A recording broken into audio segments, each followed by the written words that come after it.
To ni zan tafi. Yanzu bai tafiya za ka yi. To ya za a yi? Wallahi dai ban gaji da ganin ka ba. Ciki a kuri ina dawowa ai zan zo in zauna har gobe muna tare da shi ba ni jaka. Allah. Allah. Ba ni jaka. Ya haƙuri mana ya haƙuri. Ina tashi zan dawo ba inda zan bi na miki alƙawari. Alƙawari. Cikawa. Na miki alƙawari. Yawa.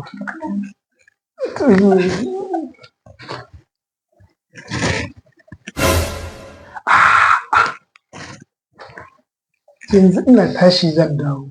Alƙawari. Cikawa. Kenan Allah ya kiyaye. Bye bye. Yawa bye bye.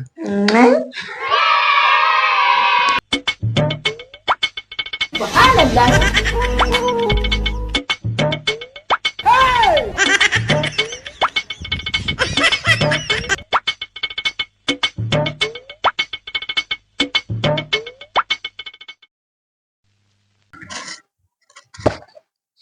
Daga ba ka gajiya da karatu.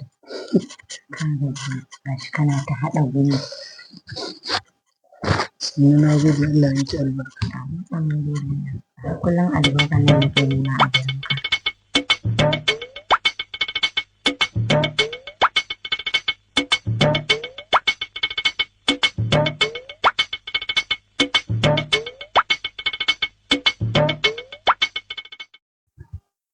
Wai Allah mu tashi mu gobe da kallon da wanda zan fita. Dalla ga jikan ka mutum yana bacci sai an dane shi.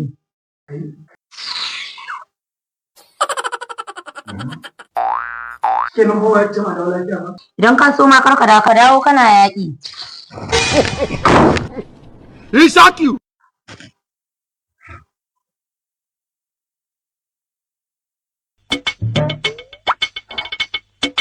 Assalamu alaikum.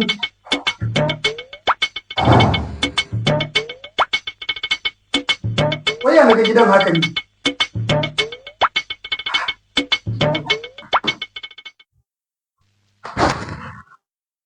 Me haka? Duba gida ka saka ta ba girki ba shara ba wanke wanke.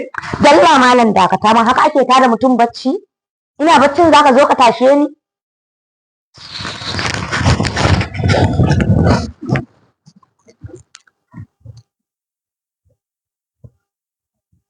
Ke fa kin raina min wayo da yawa a gidan nan. Wai kai kike aure na ko ni nake auren ki?